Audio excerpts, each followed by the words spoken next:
pictures together. That's basically my puzzle. Now, of course, I'm speaking not only as an academic, but also as an activist. As the chair basically indicated, I was a lawmaker for 4 years. Where are we going? Talking about crisis of one country, two systems with the question, poor parties, where to go? You look at opinion survey data coming from Hong Kong News public opinion program. Over the years, over the past 20 years, you see that Hong Kong people are increasingly in very bad moods in terms of net trust in central government going down, net trust in Hong Kong government going down, confidence in one country, two systems going down, confidence in Hong Kong's future really hitting rock bottom. Of course, occasionally, depending on the different news and circumstances, you might get better results. But I think you can establish this as a trend, that we are far less optimistic than we were before the handover. And of course, we need to explain why. And I suppose, sitting here today, we don't have any problem talking about the reality of Hong Kong. I mean, all these points have basically been mentioned by Edmund in his paper. Beijing tightening its grip over Hong Kong, one country, two systems appears to be a straitjacket rather than a formula that would really cherish and appreciate Hong Kong being different from the rest of China. Our dissent, our disagreement have increasingly been treated as various degrees of treason. Growing fears about mainlandization of Hong Kong in terms of central planning, Belt and Road, Greater Bay Area, the Express Rail, and of course politically, obviously we are increasingly under Beijing's control. At the same time, we're seeing mobilization or the rise of various strands of localism. Of course, there are colleagues who are going to talk about localism or even talking about the increasingly vocal pro-Hong Kong independence movement as well. So this is a point that I'd like to sort of mention at the beginning of my presentation. In the meantime, the democracy movement appears to be rather not only diversified, but increasingly disoriented. Not knowing where to turn, what to do, kind of, muddling through, and increasingly disorganized as well, as we all know that. If you were voters, I think you had a hard time thinking what to do in September 2016, how to sort of cleverly, tactically, strategically distribute your votes across a pretty wider spectrum of, so to speak, pro-democracy tickets. And they don't seem to be on very good terms. Occasionally, rows and all these pretty ugly outbursts of angry exchanges among the Democrats, or between the old guards and the young Turks. And because of that, or partly because of that, it has become more difficult to sustain citizens' participation in collective action for democratic change. The annual 1st of July demonstration and all the other events as Democrats try to mobilize people onto the streets became, I would say, something quite scary to do. Because Democrats were worried how many people would actually show up. I mean, the only Democrat who couldn't be bothered about numbers would be a long hair, because he's from the so-called same Mandong, so 4 or 5 people would do for him. But for the rest of the Democrats, it's basically always agonizing over the number of people turning up, because they want to show that people in Hong Kong are still quite determined to stand together. If you just have a handful of people coming to your rally or demonstration, you actually assign weakness rather than assign strength for the movement. And then came the 2017 CE election. It's quite embarrassing. Most Democrats finally decided to support John Tsang, a person who never committed to the cause of democracy. And apparently, benevolent autocracy gained currency during the campaign. Even pro-democracy activists, even those who took part day in, day out during the occupation movement, showed banner, we love genuine universal suffrage, at the same time we support John Tsang. From 我要真普選 in Cantonese into 我要真進華. My jaw could not drop any further because of that sort of twist of events. A lot of people were like that. The Empire Strikes Back, that's my love for Star Wars, of course. Our core values are increasingly under attack. We are doing okay, but increasingly under attack. Rule of law, free speech, freedom of assembly, and so on and so forth. The rise of, if I may call that, uncivil society, in your terminology, would be a counter-mobilization. And the dying of liberal-mindedness among elites. I mean the university vice-chancellors, by the way, as they issue statements a couple of days ago. I mean, they used to be very tolerant, providing the scope, the space, room for diversity, but apparently they're under pressure to so-called toe the party line. You know, they're increasingly under pressure to toe the line, and they were told to toe the line, and they do it. It wasn't like this for the past 20 years, and all of a sudden it's happening. The question, is Hong Kong's democratic transition doomed to failure?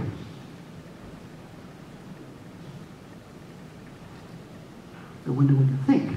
I did ask this question because last semester I taught the Government and Politics of Hong Kong class at my department, and towards the end of the semester, after all the blah blah I made, I asked students the same question. More than 80% responding, yeah, it's doomed. A sense of hopelessness, a sense of death, you know, desperation, whatever.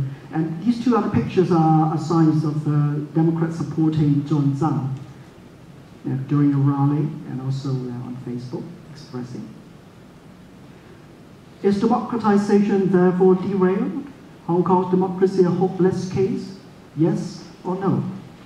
Interesting question. A piece of warning, perhaps. There's something called self-fulfilling prophecy, of course, according to Karl Popper. Prophecies are not scientific predictions, but expectations often play a role in bringing about what has been expected. My concern, of course, a lot of people concerned, if people think that it's a hopeless cause, what for then? You know, why should we continue? Why should we still talk about universal suffrage? If democratization is already over, it's doomed, derailed. Why bother? Why talk about that? Now, interestingly, if you look at the existing literature, I think a lot of young scholars and commentators from around the world would like to talk about a political awakening of Hong Kong civil society. Awakening, right? A lot of people are more concerned, tuning in, fight for democracy, more eager to take part in politics. But is it happening? Now, if there's been an awakening, unfortunately, we don't see the follow-up activities or actions. Therefore, providing more psychological and behavioral puzzles for us to take care of as social scientists. Of course, we see the rise of the rather prophetic radical ideas such as calling for Hong Kong's independence, self-determination, and there'll be people saying that there will be no change without violence. Okay, the old guts, the veteran Democrats are no longer useful in a sense, but the pro-democracy movement is still here and still acting as the voice for democracy and for Hong Kong's core values. But at the same time, to be honest, I think every opinion survey can tell you that most of the citizens of Hong Kong, even those supporting democracy, voting for the Democrats over the past 20 years or so, increasingly cynical. Okay, they might say that we still support democracy, but they don't believe that it's going to happen anyway. Okay, so living a double lie, it's a pain, it's agonizing. And more people learn helplessness, perhaps, exit into internal exile, or just leave Hong Kong, or applying for Canadian, I suppose. It's quite a popular place now, Canadian, passports and so on, or giving in, simply, playing along, giving in, toe the line. Okay. I'm going to do something quite radical, not because I'm the radical. I'm going to do something quite radical here. It's to compare Hong Kong and East Central European experiences. You might think this is outlandish. A lot of people just caution you, so you compare apples with apples, oranges and oranges, why Hong Kong is to Europe. Well, I think this is what we call in methodological term the most dissimilar system design. We look for similarities, we look for patterns, we look for some commonalities, concerns and actions and so on and so forth. What I try to do is not to bring you the prophecies. I'm not a prophet myself. What I try to do is actually a very humble, mundane problem-solving approach. Wherever you want to go, you have to start from where you are. That's my mindset. We still need to face the reality. I'm not going to tell you that, believe me, I show you the way through the Red Sea to the Promised Land. No, I'm not Moses. The analysis that I'm going to do is an attempt to compare the challenges that Hong Kong has to overcome in its fight for democracy under China. To those in former Central and East European countries, in order to explore the prospects of any of the Hong Kong democracy movement since the 2014 umbrella movement. 4 arguments. 1, any suggestion by the prophetic radicals that the democracy movement is doomed, in my view, is incorrect. The revolutionary appeal actually constitutes an ideology of defeatism. Although they sound, great, promising, an element of hope, of faith, but actually is leading to defeatism. I will explain to you why later on. The assumption of Hong Kong's unreformability and inevitable decay, or through mainlandization, based on an ideology of all or nothing, is not only out of place but also damaging to Hong Kong. My third argument, Hong Kong people need not succumb to learned helplessness or similarly self-defeating prophecies and their inexorable outcomes. And finally, the defense of open society against its enemies is where the democracy movement can exert effective influence on.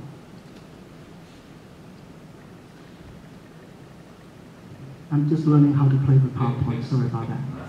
They're going to be very confused. Okay, let me give you a few examples. This is just going around this excursion, Belt and Road excursion, right? We love to talk about Belt and Road, so here we go. Czechoslovakia after Prague Spring. 1968, the communist regime promised socialism with a human face. Didn't happen. Warsaw Pact troops came in and cracked down on the Prague Spring movement. Who shot the leader, the communist leader who launched the campaign, ended up looking after a country park somewhere in Slovakia, after being hijacked by Moscow or shipped by train to Moscow for interrogations and so on. So 1968 was the final attempt on the part of the communists to try to look human, try to look benign and kind and accommodating and flexible and so on. It didn't work. So 1968 declares the clinical depth of Marxist revisionism, meaning you can change things from within, right? Talk to them, nudge them, incentivize them, help them to change for better for the people. It didn't work. When it comes, when it really affect the foundation, ideological and organizational, power base, they strike. So in face of apparently never-ending normalization, considerations tended to focus more on spiritual and cultural resistance to the big lie imposed by the system on the society. Harvard, one of my heroes, and I suppose many people will agree that he's been a wonderful person. He had been a wonderful person. He said the basic job for the dissident movements was to serve truth, or eventual changes in the system have come about as it were de facto from below, ensuring from the development of what his friend Václav Bender called parallel polis. Charter 77 was a fine example. It was known to be a revolution of consciousness, of dignity, and about forward movement of soul from below. So not really begging or hoping for the regime to change for you. You start doing things yourself from below, regardless. Living in truth. That's what he said to his friends, colleagues in Czechoslovakia and in the region as well. The worst thing he said was devastated moral environment, as we are all morally sick because we all got used to saying one thing and thinking another. Lying, being part of the regime, merging with it, endorsing it, legitimizing it, instead of telling the truth, meaning this is all wrong. He said, I favor anti-political politics, that is politics not as technology of power, manipulation, of cybernetic rule over humans, or as the art of the useful, but politics as one of the ways of seeking and achieving meaningful lives, of protecting them and serving them. Anti-political politics, he said, is yes, the big brother is always watching.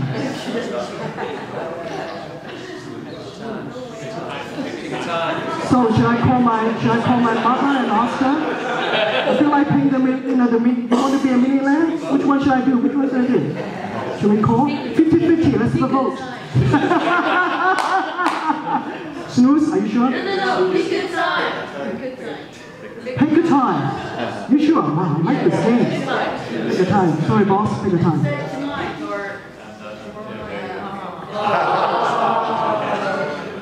You can always count on problems. And why? No.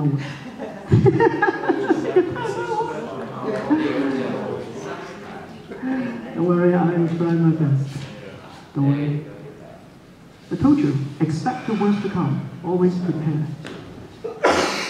Here you go. Prepare for, where is it? Where's the logo? Here we go. Yes, sorry. Ooh! I lost the cursor. Come on. Ooh. Where's the background? Are you sure? Nope. So annoying. Anyway, let me continue with Harvard. I like it. I like PowerPoint so much. I can't stop having it. Sorry about that. If you need a painkiller, let me know. I have a lot of them. Politics of people, not of apparatus from below, all right, from our heart, not a thesis. Hungarians had their own take of anti-political activities. They said they live freedom as if they live in freedom as if regardless. I mean, we all know something about the October 1956 revolution. Janusz Carter came to power and heavily cracking down on the revolutionaries. Many of them went into exile. Many of them kept quiet. And then after a while, Janusz Carter introduced goulash communism with the motto, if you're not against us, I assume that you're with us already. Okay? But Hungarian dissidents disagree with that kind of compromise. George Conrad, in Anti-Politics and the Power That Be, said the greatest act on behalf of freedom is to behave towards everyone as though we were free men, even toward those whom we fear. If we act that way with them, they would think that we are not really afraid of them. Again, in anti-politics, that people form a network that keeps watch on political power, exerting pressure on the basis of their cultural and moral stature alone, not through any electoral legitimacy. That's their right and their obligation, but above all, it is their self-defense. Self-defense. Poland, no freedom without solidarity. Polish oppositional thinking of the 1970s, 80s is very important, very interesting, very exciting. Of course, we all know that there was a 10 million strong solidarity movement, but Rome wasn't built in one day. Solidarity wasn't born just like that. It took more than a decade or two to prepare people for that event, because they already brushed aside any sort of hope to negotiate, bargain, transform the regime from within. They rather work from outside, among the people, organize them, and put pressure. Now, this is easier said than done, of course, but just take a look at the ideas provided by generations of Polish intellectuals and dissidents. Leszek Kołakowski, Jewish, purged from Warsaw University, a philosopher, ended up in, first of all, US and then Oxford University. He said, I quote, "We're not confronted with a choice between complete decay and perfection, but only with the choice of agreeing to decay or making an unceasing effort to preserve in our national life such values and standards which, once preserved, will not easily be destroyed." So he told us, don't believe in any sort of prophecy that this is the end of it, hopeless, forget it. Nope. If you believe it, that would be actually the self-fulfilling prophecy itself. He said to believe that socialism in its present form is totally inflexible and can only be destroyed at one fell swoop, and therefore no partial changes are in essence changes in its social nature, easily lends itself to defeatism, justifying opportunism and pure knavery. The principle for reformability can thus serve as an absolution granted in advance for every act of cowardice, passivity, and cooperation with evil, evil meaning the evil empire, the evil regime.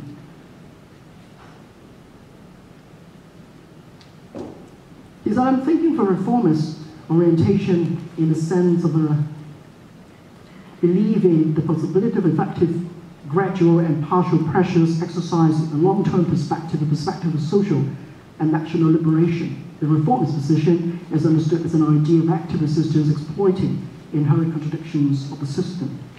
I was told that I only have 2 minutes, so I would pass.